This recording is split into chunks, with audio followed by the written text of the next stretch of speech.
issues in my speech. Firstly, which proposal that will invite more followers. Here's the thing. The problem with government team is because they are not engaging with our more relevant context. We are not only talking about disenfranchised community as target of missionaries. We are also talking about the modern society, in which that in status quo, ladies and gentlemen, missionaries also targeting these intellectual people that oppose the concept of the dogma and non-logical argument inside the religion itself. Our team have explained to you that precisely this intellectual community can only be convinced by the value of religion when we try to deliver more logical reason in it and we oppose their own logical reason, ladies and gentlemen.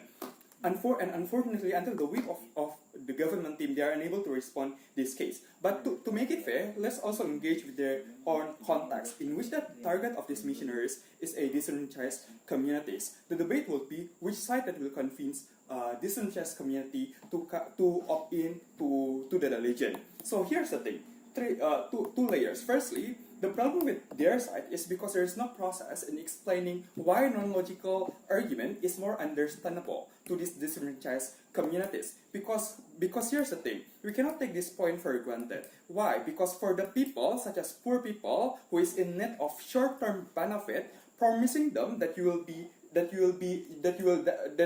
enter the heaven if you go with our religion is not enough. Our side is enough. Why? Because telling them the reason why it is good to be Muslim in majority Muslim society is because you will be easier to be recognized by the society.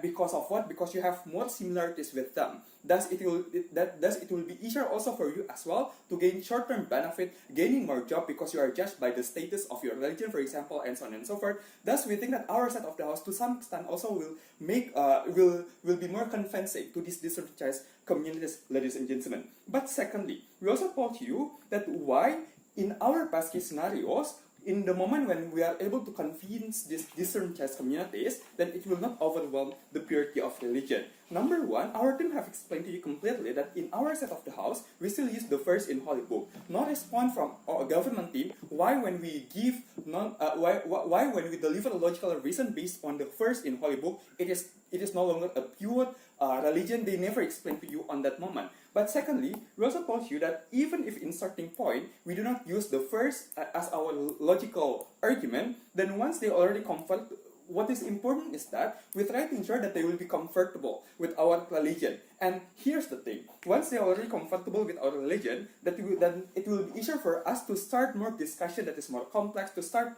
the argument that's more complex, advanced, and so on and so forth. So that is why we think that in our side of the house, that will be more convincing and cater more disenfranchised communities and intellectual communities by logical arguments. So first issues is in our side. Secondly, let's talk about whether or not questioning the religion is just circumstances.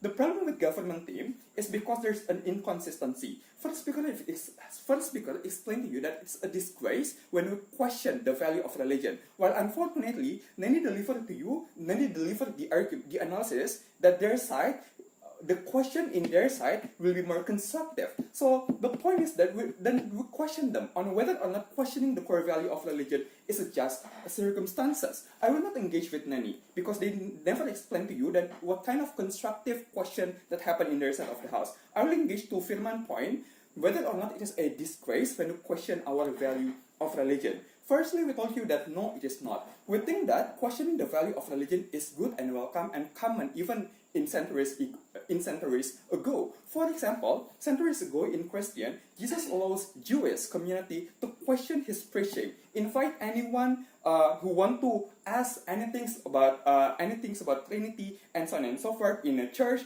That means that even the religious actor itself on specific religion also allow any communities that want to question specific core value of that religion. So the context is this. Notice that both of the team have agreed that logical argument invite more people's right. So the question is why questioning them is beneficial for their own religious community. Because we think that the moment when more and more people question the value of the religion, then it amplifies the opportunity and power and reason of missionaries and religious leaders to answer the question to answer this question, and we think that this is good, ladies and gentlemen, because as missionaries, you have more medium to identify on which people that need more care, which people that need more understanding, more teaching, and so on and so forth.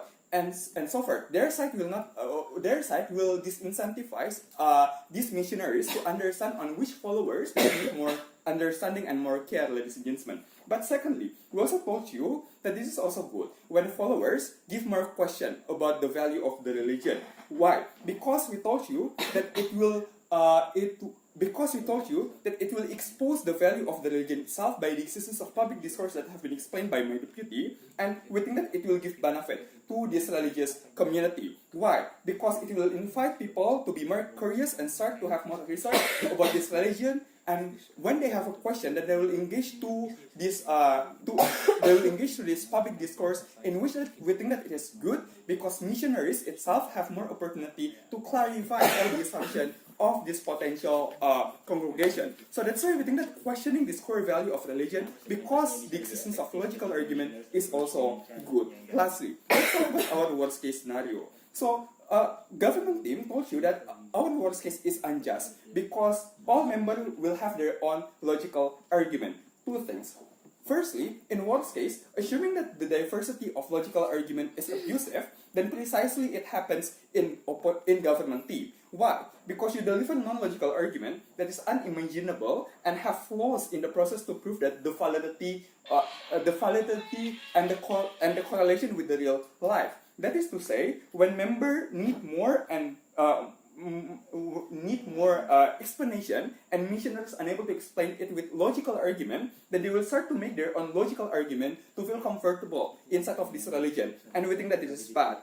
Our side is better. Why? Because in our side, these missionaries will use logical argument and will draw a line on what kind of logical argument that is valid and not valid. And we think that it is good because the purpose of missionaries is as a guidance for these followers. In their side, ladies and gentlemen, you will allow this congregation to independently make the logical argument while they have no basis and experience about the theology, for example. And we think that is really misleading to the concept of the religion itself. So that is why the motion should fall. Thank you.